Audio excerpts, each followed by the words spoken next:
প্ৰয়াত অভিনেতা জয়ন্ত দাসে মৃত্যুৰ আগতে কি কথা কৈ থৈ গৈছিল গোটেই অসমবাসীক আজি সেই বিষয়ে আপোনালোকক জনাব বিচাৰিছোঁ। অতি দুখৰ বিষয় যে এনেকুৱা এজন প্ৰতিভাৱান শিল্পী আজি আমাৰ মাজত নাই। কিন্তু কি কৰিব, এয়া হৈছে নিয়তিৰ খেল।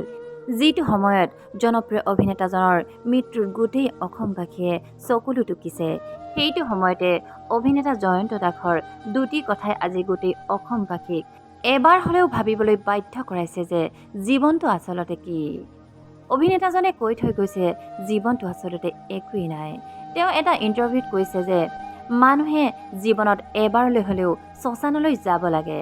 শ্মশানলৈ গ'লে মানুহে তেওঁৰ হেৰুৱা জ্ঞানবোৰ ঘূৰাই পাব।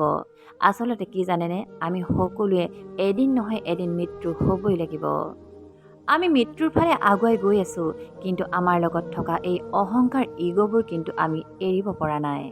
প্ৰয়াত অভিনেতাজনে ৰবি শৰ্মাৰ সৈতে হোৱা এটি সাক্ষাৎকাৰক মানুহক এবাৰ শ্মশানলৈ যাবৰ বাবে আহ্বান জনাই থৈ গৈছে।